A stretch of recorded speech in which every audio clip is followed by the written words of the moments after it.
বাংলাদেশের সব মানুষের নাম বদলাতে পারে, বইয়ের পাতায় স্বাধীনতা সংগ্রাম বদলাতে পারে। বঙ্গোপসাগরের পানি সব যেতে পারে শুকিয়েও, গোটা রাজধানী কেড়ে নিতে পারে বুড়ি গঙ্গার ঢেউ।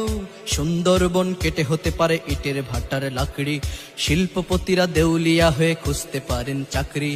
চোর গুন্ডারা পেয়ে যেতে পারে মন্ত্রীর মর্যাদা, আইনের ফাঁকে কালো টাকা সব হয়ে যেতে পারে সাদা।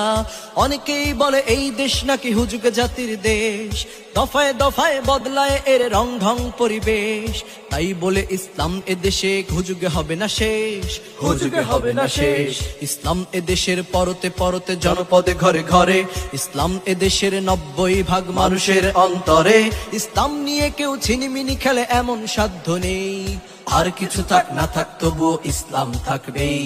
সবকিছু বদলে যাক তবুও ইসলাম থাকবেই, আর কিছু থাক না থাক তবুও ইসলাম থাকবেই। সবকিছু বদলে যাক তবুও ইসলাম থাকবেই। বালিকা, আমারে রূপের অহংকার দেখাইও না। তুমি নারী সাজলে সুন্দর, আমি পুরুষ টাকা থাকলে সুন্দর।